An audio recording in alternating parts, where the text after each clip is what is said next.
पुरुषोत्तम मास महात्म अध्याय 6। हम लोगों ने 5 अध्याय तक पढ़ा था। आज अध्याय 6 से मलमास कथा के बारे में बताते हैं। अध्याय 6।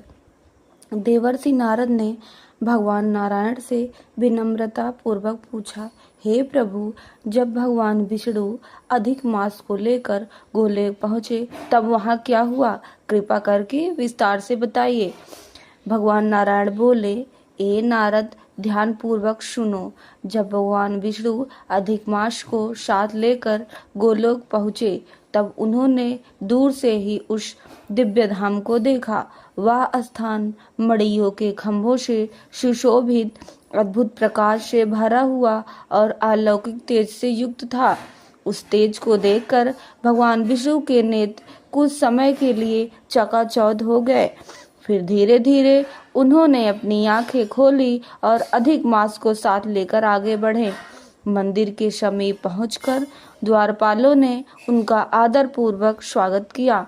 भगवान विष्णु अत्यंत प्रसन्न होकर भीतर गए और वहां रत्नमय सिंहासन पर विराजमान भगवान श्री कृष्ण को साष्टांग प्रणाम किया।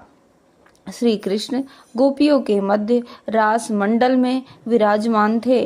श्यामवर्ण मुरलीधारी पीतांबर धारण किए हुए अत्यंत मनोहर और दिव्य स्वरूप वाले भगवान विष्णु ने हाथ जोड़कर उनकी स्तुति की। हे गोविंद, आप गुणों से परे, अविनाशी, अद्वितीय और संपूर्ण सृष्टि के आधार हैं। आप रासलीला के स्वामी, भक्तों के प्रिय और परम आनंद के स्रोत हैं। मैं आपको बारंबार नमस्कार करता हूँ। स्तुति के बाद भगवान विष्णु को श्री कृष्ण की आज्ञा से सिंहासन पर स्थान मिला। फिर उन्होंने कांपते हुए अधिक मास को आगे लाकर श्री कृष्ण के चरणों में प्रणाम कराया। तब भगवान श्री कृष्ण ने आश्चर्य से पूछा, हे विष्णु, यह कौन है? यह यहाँ क्यों आया है और यह इतनी दुखी क्यों है? गोलोक में तो कोई भी दुखी नहीं होता, यहाँ तो सब आनंद में ही रहते हैं, फिर यह रो क्यों रहा है? तब भगवान विष्णु खड़े होकर विनम्रता से बोले, हे प्रभु, यह अधिक मास है, इसका कोई स्वामी नहीं है, इसलिए सभी इसे तुच्छ समझते हैं। इसमें सूर्य की संक्रांति नहीं होती, इस कारण इसे अशुभ और मलमास कहा जाता है। सभी शुभ कार्यों में इसे वर्जित किया जाता है और इसका अपमान किया जाता है। वो आगे बोले, हे नाथ, अन्य सभी मास, काल, ऋतु और संवत्सर अपने अपने स्वामियों के कारण सम्मानित है, परंतु यह अकेला और निराश्रित है। इसी कारण यह अत्यंत दुखी होकर मरने तक विचार कर बैठा था। तब यह मेरी शरण में आया और मैं इसे आपके पास लेकर आया हूँ। इसका दुख अत्यंत गहरा है, जिसे केवल आप ही दूर कर सकते हैं। भगवान विष्णु ने आगे विनती की, हे प्रभु, वेदों में कहा गया है कि आप दूसरों के दुख को सहन नहीं कर सकते। जो आपकी शरण में आता है वह कभी दुखी नहीं रहता है। इसलिए इस अधिमास पर कृपा कर इसका दुख दूर कीजिए। यह मेरा यहाँ आना तभी सफल होगा। इतना कहकर भगवान विष्णु हाथ जोड़कर श्री कृष्ण के सामने खड़े हो गए और उनके उत्तर की प्रतीक्षा करने लगे। यह शब्द सुनकर मुनिगण अत्यंत उत्सुक हो उठे। उन्होंने कहा, ए सूत जी, आप हमें आगे की कथा सुनाइए।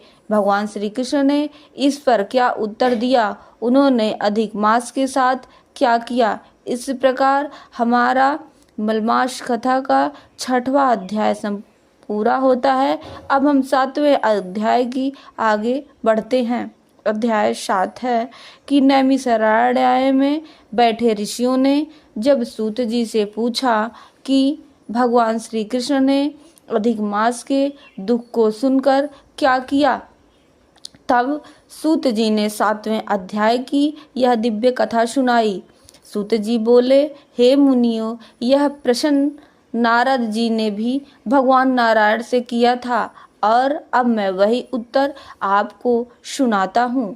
भगवान नारायण बोले, हे नारद, जब भगवान विष्णु ने अधिक मास की पीड़ा श्री कृष्ण के सामने रखी, तब गोलोकनाथ श्री कृष्ण ने अत्यंत करुणा और प्रसन्नता से कहा, हे विष्णु, तुमने बहुत अच्छा किया जो इस मलमास को यहाँ ले आए। अब इसका उद्धार निश्चित है।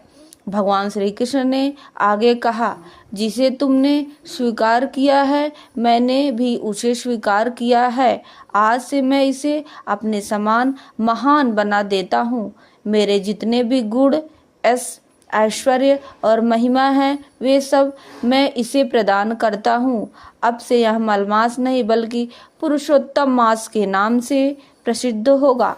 उन्होंने घोषणा की कि आज से मैं स्वयं इसका स्वामी हूँ। यह सभी महीनों में श्रेष्ठ और पूजनीय होगा। जो भी श्रद्धा से इस मास में व्रत, जप, दान और पूजा करेगा, उसके सभी दुख, पाप और दरिद्रता नष्ट हो जाएंगे। भगवान ने आगे इसकी महिमा बताते हुए कहा, अन्य मासों में किए गए पुण्य समिति जो होता है फल देते हैं, परंतु इस पुरुषोत्तम मास में किया गया एक छोटा सा पुण्य भी करोड़ों गुना फल देता है। जो मनुष्य इस मास में भक्ति करता है, वह बिना कठिन तपस्या के ही मेरे परम धाम को प्राप्त कर सकता है। उन्होंने यह भी कहा, जो लोग इस मास का अनादर करते हैं, धर्म कर्म नहीं करते, स्नान दान और जप से दूर रहते हैं, वो दुर्भाग्यशाली होते हैं और उन्हें जीवन में दुख ही मिलता है। परंतु जो श्रद्धा और विश्वास से इस मास का पालन करते हैं, उन्हें धन, संतान, सुख और अंत में मोक्ष की प्राप्ति होती है। भगवान श्री कृष्ण ने विशेष रूप से कहा, मेरे इस पुरुषोत्तम मास के भक्त मुझे अत्यंत प्रिय हैं। उनके छोटे से प्रयास पर भी मैं प्रसन्न हो जाता हूँ और उनकी मनोकामनाएं शीघ्र पूरी करता हूँ। उनके दोषों को भी मैं नहीं देखता। उन्होंने आगे निर्देश दिया, जब भी यह पुरुषोत्तम मास आए, तब सभी को अपनी शक्ति के अनुसार स्नान, पूजा, जप और दान अवश्य करना चाहिए। यही सबसे श्रेष्ठ साधन है और यही जीवन को सफल बनाने का सरल मार्ग है। अंत में भगवान श्री कृष्ण ने विष्णु से कहा, अब आप इस पुरुषोत्तम मास को साथ लेकर बैकुंठ लौट जाओ और इसे जगत में स्थापित करो, ताकि सभी लोग इसका पालन करें और इसका लाभ प्राप्त कर सकें। भगवान श्री कृष्ण के वचन सुनकर भगवान विष्णु अत्यंत प्रसन्न हुए। उन्होंने श्री कृष्ण को प्रणाम किया और अधिक मास, जो अब पुरुषोत्तम मास बन चुका था, को साथ लेकर गरुड़ पर सवार होकर बैकुंठ लौट गए। इस प्रकार हमारा पुरुषोत्तम मास का अध्याय 7 पूरा होता है। अब हम अध्याय 7 की तरफ बढ़ते हैं, 8 की तरफ बढ़ते हैं। अध्याय 8 है कि नैमिषारण्य में बैठे सूत जी से ऋषियों ने प्रश्न किया कि जब भगवान विष्णु अधिक मास को लेकर बैकुंठ लौट गए, तब आगे क्या हुआ। इस प्रश्न पर सूत जी ने पुरुषोत्तम मास महात्म्य के 8वें अध्याय की कथा सुनाई। सूत जी बोले, हे मुनियों, यही प्रश्न नारद जी ने भी भगवान नारायण से किया था। तब भगवान नारायण ने उत्तर दिया, हे नारद, विष्णु जी अधिक मास को अपने साथ बैकुंठ ले गए और वहां उसे अपने समीप स्थान दिया। अब वह अधिक मास, जो पहले अपमानित था, 12वें महीने में श्रेष्ठ बन गया और पुरुषोत्तम मास के रूप में प्रतिष्ठित होकर सम्मानित होने लगा। इसके बाद भगवान श्री कृष्ण ने पांडवों की ओर देखकर उनसे कहा, हे युधिष्ठिर, ऐसा प्रतीत होता है कि वनवास के समय आप लोगों ने पुरुषोत्तम मास का आदर नहीं किया। इसी कारण आप इतने दुखों को भोग रहे हैं। भय, शोक, विपत्तियों में फंसे रहने के कारण आपने इस पवित्र मास का महत्व नहीं समझा। भगवान ने आगे समझाया, मनुष्य को अपने भाग्य पर विश्वास रखना चाहिए, क्योंकि सुख दुख लाभ हानि सब उसी के अनुसार प्राप्त होते हैं। परंतु एक और कारण भी है जिसके कारण तुम्हें यह कष्ट सहना पड़ रहा है। अब मैं वह पुरातन कथा सुनाता हूँ। इसके बाद भगवान श्री कृष्ण द्रौपदी के पूर्व जन्म की कथा सुनाते हैं। उन्होंने कहा, पूर्व जन्म में द्रौपदी एक महात्मा मेधावी ऋषि की अत्यंत सुंदर और गुणवान पुत्री थी। वह रूप, विद्या और नीति में निपुण थी और अपने पिता की अत्यंत प्रिय पुत्री थी। किंतु उसके मन में एक चिंता थी, उसे योग्य पति और संतान सुख प्राप्त कैसे होगा। समय बीतता गया परंतु उसका विवाह नहीं हो सका। वह अपने सखियों को पति और परिवार का सुख भोगते देख स्वयं भी उसके मन में सुख की कामना लगी रहती।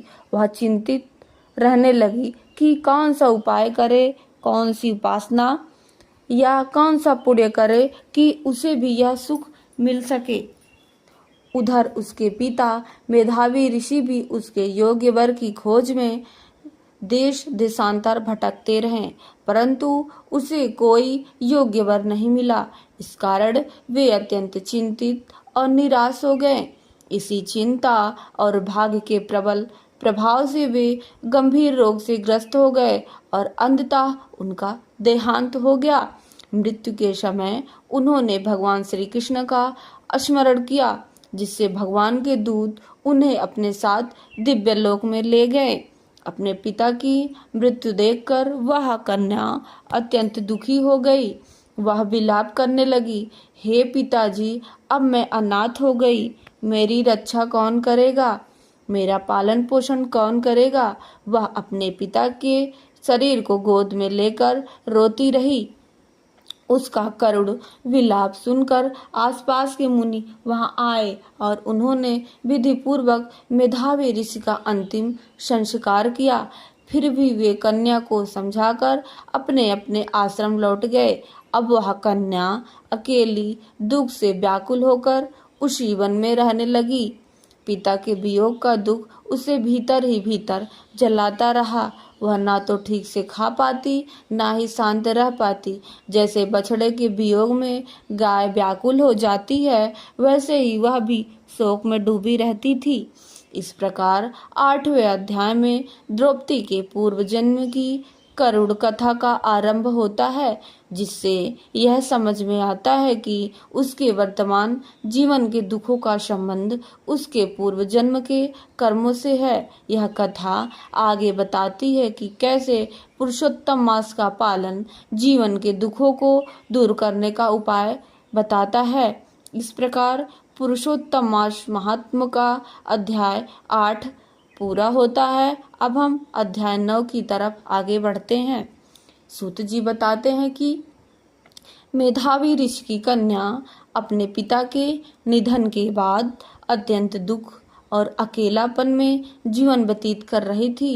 उसका हृदय शोक से भरा हुआ था।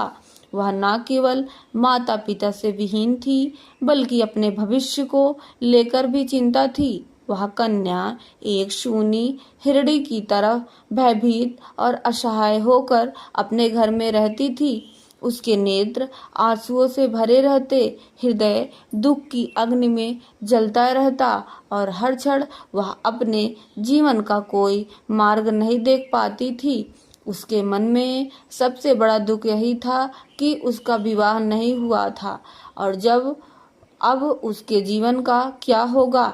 यह चिंता उसे भीतर से तोड़ रही थी। उसी समय उसके दुख को दूर करने के लिए दिव्य संयोग से महान तपस्वी दुर्वासा ऋषि वहां पधारे। वे अत्यंत तेजस्वी, क्रोधी किंतु कृपालु मुनि थे, जिनकी महिमा स्वयं देवताओं तक में प्रसिद्ध थी। उन्हें देखकर कन्या के मन में आशा की किरण जागी। कन्या ने अत्यंत श्रद्धा और विनम्रता से दुर्वासा ऋषि का स्वागत किया।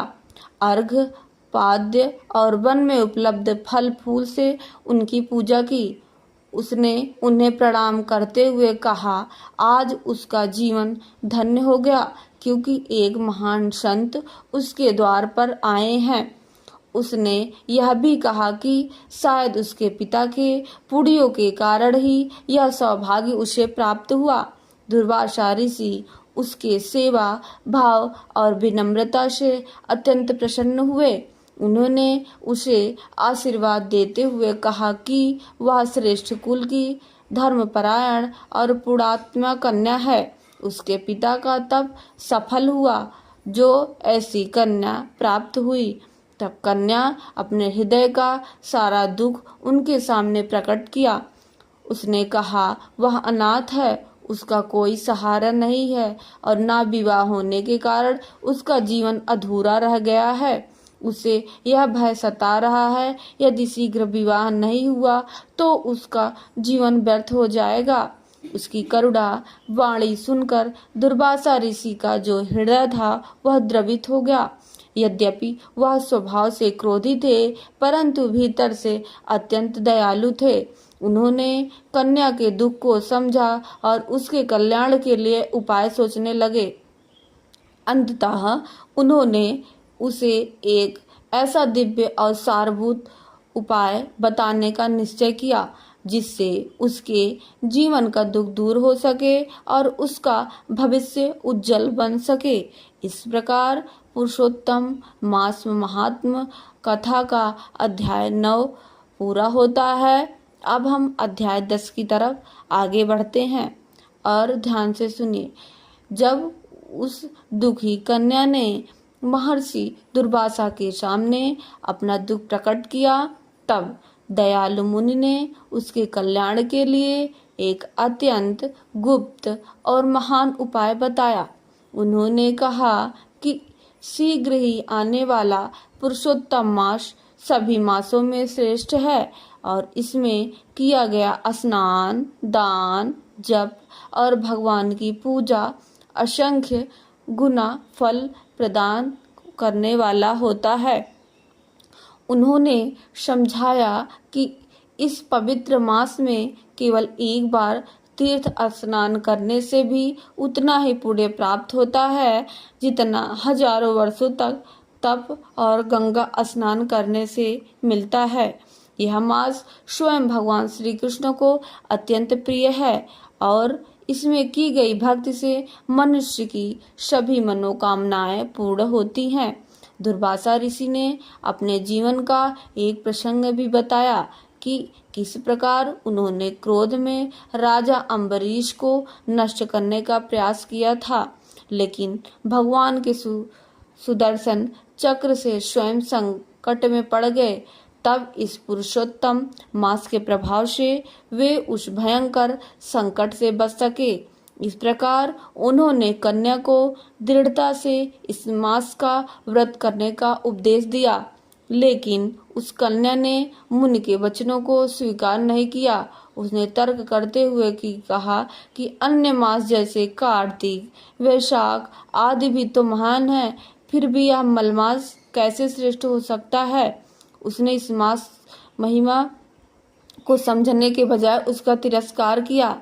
यह सुनकर दुर्वासा ऋषि अत्यंत क्रोधित हुए।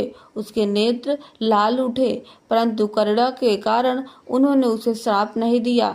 उन्होंने सोचा कि यह कन्या अज्ञानवश ऐसा कह रही है और अभी इसके पास सही समझ नहीं है, इसलिए उन्होंने केवल इतना ही कहा कि पुरुषोत्तम मास का आदर करने का फल उसे अवश्य भोगना पड़ेगा, चाहे इस जन्म में चाहे अगले जन्म में। इसके बाद दुर्वासा ऋषि वहां से चले गए। उनके जाने के बाद कन्या का तेज और सौभाग्य क्षीण होने लगा। तब उसे अपने निर्णय पर विचार आया, लेकिन अब वह अलग मार्ग चुन चुकी थी। अंततः उसने निश्चय किया कि वह भगवान शिव की कठोर तपस्या करेगी, क्योंकि उसे लगा कि वही उसके दुखों का निवारण कर सकते हैं। इस प्रकार वह पुरुषोत्तम मास की महिमा को त्याग कर अपने ही मार्ग पर चल रही थी। इस प्रकार हमारा 10वां अध्याय पूरा होता है और इसके बाद 11वां अध्याय से जानने के लिए हमारी नेक्स्ट वीडियो जरूर देखें।